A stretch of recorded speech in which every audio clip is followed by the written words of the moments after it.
trouble.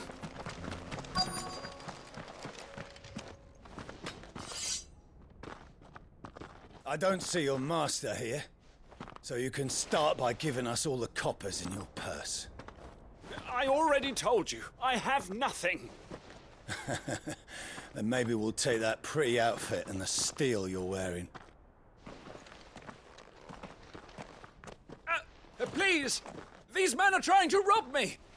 I'll deal with this. Thank you.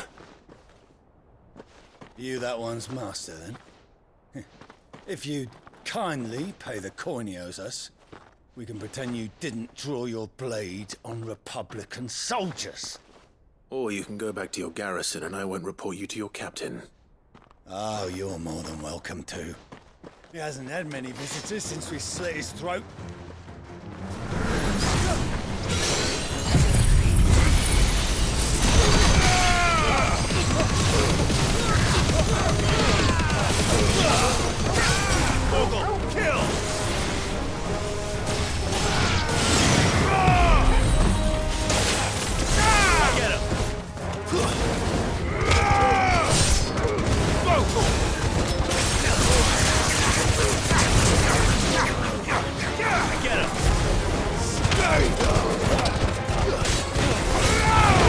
It's over!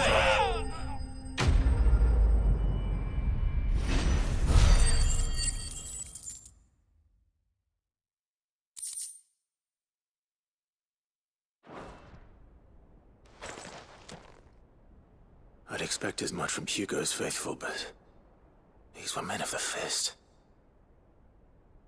Much has changed in the Republican Army since they lost their rock. You've seen this kind of thing before, then? Many times. I was sent here to observe the situation. You're one of Rutherford's men. He sent me to look for you. Well, then you have my thanks. I fancy I could defend myself against one, perhaps two, but a whole regiment. I arrived in Dalimil several days ago, but when I called upon the captain of the local garrison to make inquiries, his men confiscated my effects and locked me in a cell. The captain is no more, and his men make the rules now. Fortunately, I was able to bribe my way free, only to be stopped again by those soldiers you so kindly dispatched. What of the Fist's central command? Surely they wouldn't allow such lawlessness amongst their ranks. I would imagine they are unaware of it. Most of the army has fallen back to the capital and hunkered down behind her walls. Those who weren't recalled now rule the fringes unchecked, answering to no one but themselves. Then it's worse than we imagined. You should return to Rosaria. It's not safe here. I'll find a caravan heading north. You won't mind if I borrow one of these soldiers' coin purses?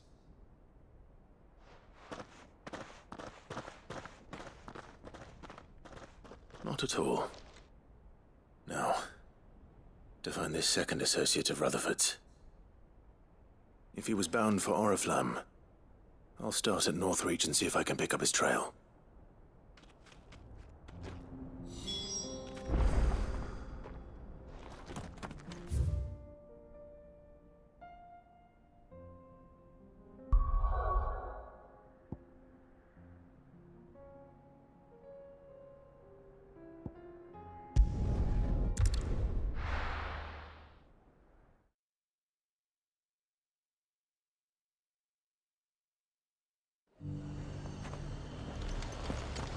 There's a lot of road between here and the capital. Rutherford's man could be anywhere.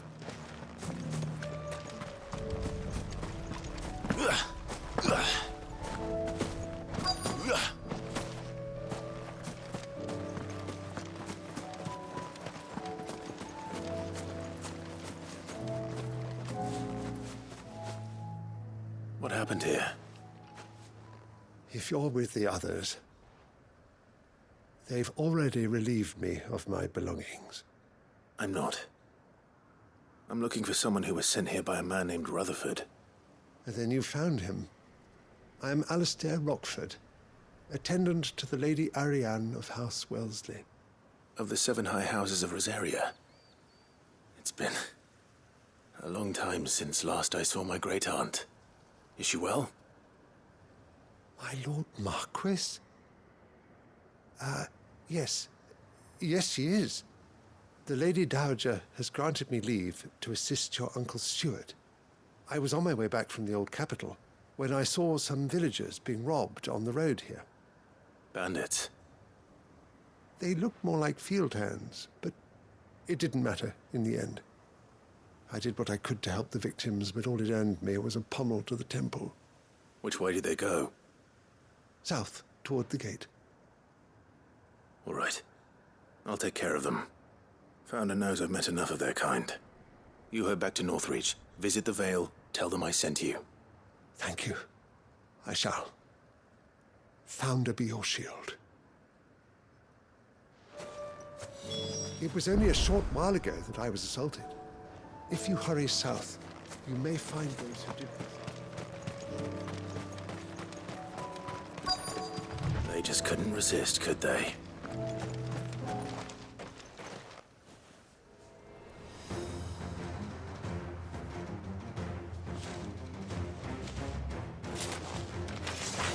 This one's ours, pretty boy.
Make for the town while you can.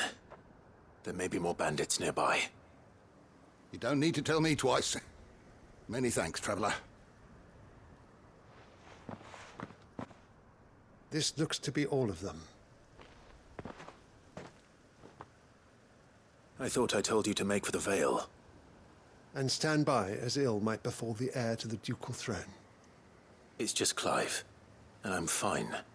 Which is more than can be said for you. I will survive. Strange that the garrison wouldn't intervene in such a brazen attack so close to their gates.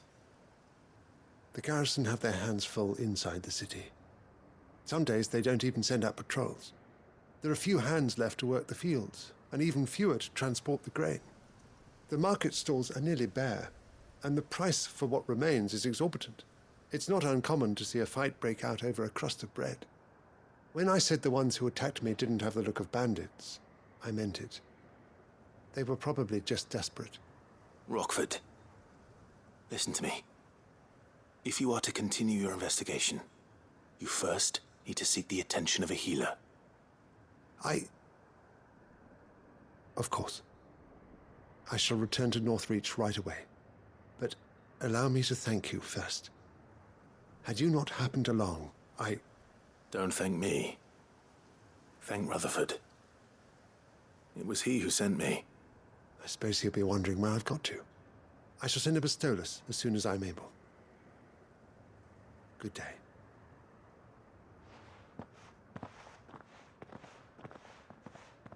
My uncle certainly has his work cut out for him. If it isn't already too late. I should go and tell Rutherford that his colleagues are still in one piece.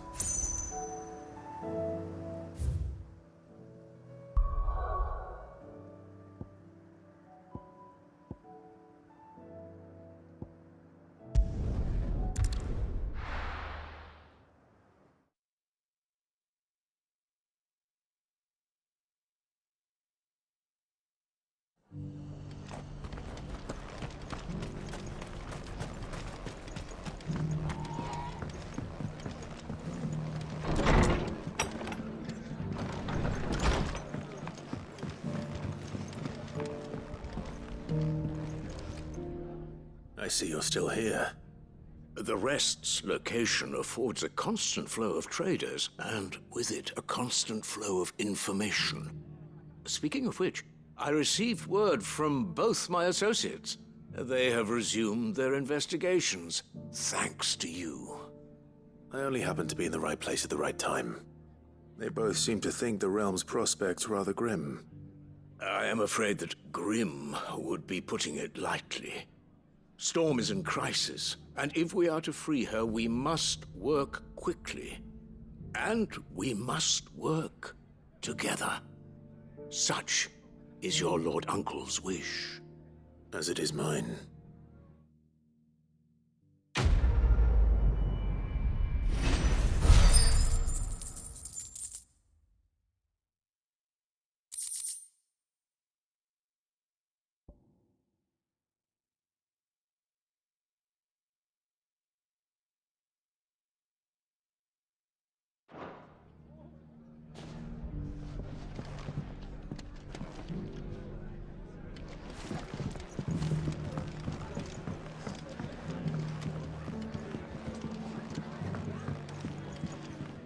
Fates seem bent on driving me from my inn. But if they want me out, they're gonna have to try harder.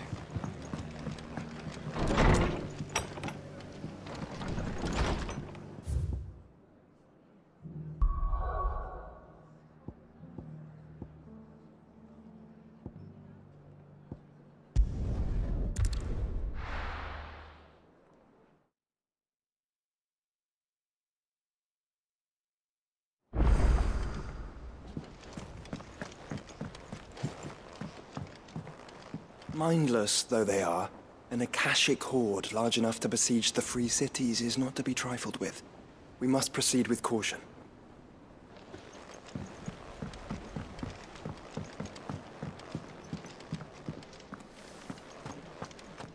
It seems the hideaway's lost its appetite. So, did you have that word with Tomes then? I did, and he was as helpful as ever. He told me exactly where to look, in fact.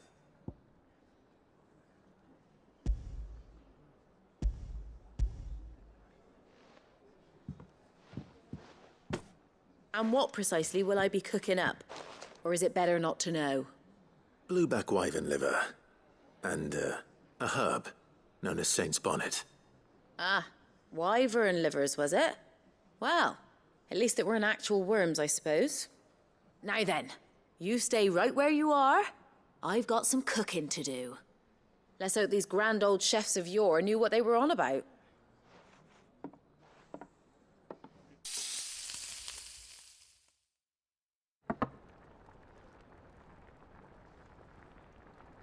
And here we have it. Fried mortress of skyworm. Ivan's offered to make sure it's fit for consumption. Well, I say offered. He as good as begged. And rightly so. Is there any higher honor than partaking in a slice of culinary history?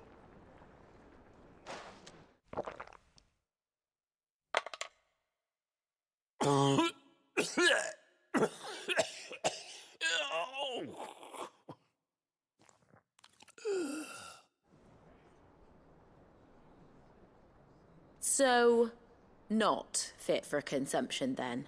What witchery is this? The crackle of the crust gives way to an almost violent richness. Yet, it is the piquant kiss of the saint's bonnet that tames this savage dish. It is a tour de force. A force of nature, even. A maelstrom of flavour and sensation. A graceful beast emerging from centuries of slumber. I think he likes it. Well, I can't quite tell with all that nonsense he's talking. But I reckon you might be right. It was decent then, I take it. Decent? It's remarkable. And I defy any man to say a word to the contrary. Sid, might I suggest that you command a party of your finest men and women to procure a dozen blueback wyverns forthwith? I'll give it some thought.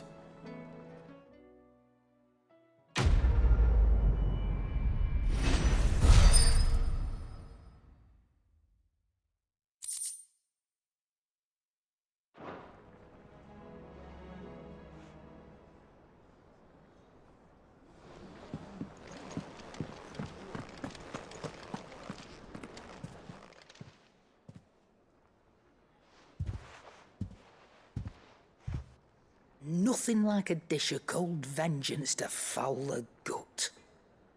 I'm sorry, Nan. I didn't mean to make things worse. I just thought I had to protect you.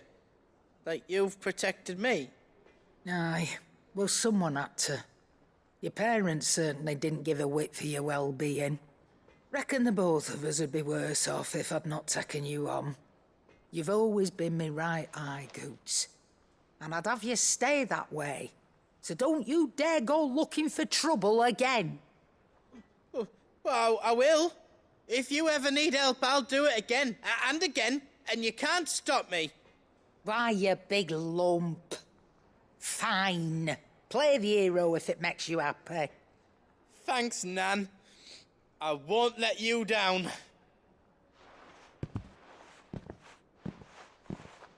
There's nothing he wouldn't do for you. That's as maybe. But if he's ever to make his own way in life, he'll need to start looking out for himself as well. Till then, he'll need people to watch his back, just like you did in Dalamil. Don't think I didn't appreciate that. Of course. His family. Stop it. You make me one good eye, mister. I don't go thinking that'll do you any favours. A potion today'll cost you the same as it did yesterday.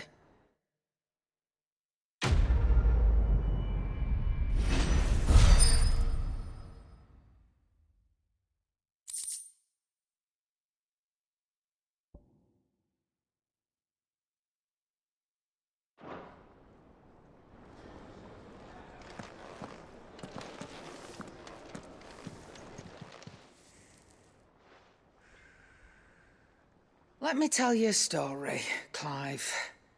All right. Them rumours Wetlegs were spreading. Might be they weren't just tales plucked out of thin air. You see, there were a time when I weren't too particular about who I sold steel to, so long as they paid me the right price. Some women lust after blood, others after flesh, but me, I were always one for gold.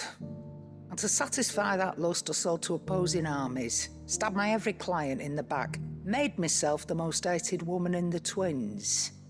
But then one day I met a man who made me a different kind of offer. Said he'd give me access to a realm-wide community of like-minded individuals in constant need of steel and sundries. On the condition I sold to him and his alone. Was that the first time you met Sid? Aye. And I fell right into his damn trap. He was true to his word, so I ended up being true to mine. And I soon started making the best profits I've seen since taking up the trade. And all without aiding or abetting any outlaws. Except Sid himself, that is. Told me about his plan to topple the mother crystals, you know. Said that with them gone, the realm would want for all manner of things. An opportunity for the likes of me to mint gil. Why, I reckon an enterprising individual could find himself the richest dam in the twins. And that's when he had me. I emptied my stores that day and moved into the Hideaway proper. And the rest, as they say, is ancient bloody history. A dozen years on, and I'm still not the richest dam. Not for lack of trying, mind. But I can say that I have never been happier. You've all shown me there are some things more precious than Gil. That there are. So don't you go messing it all up, or you'll have me to answer to.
We can use the ruins to cross the ravine. Assuming they would allow it. The Echoes have a will of their own.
Ugh.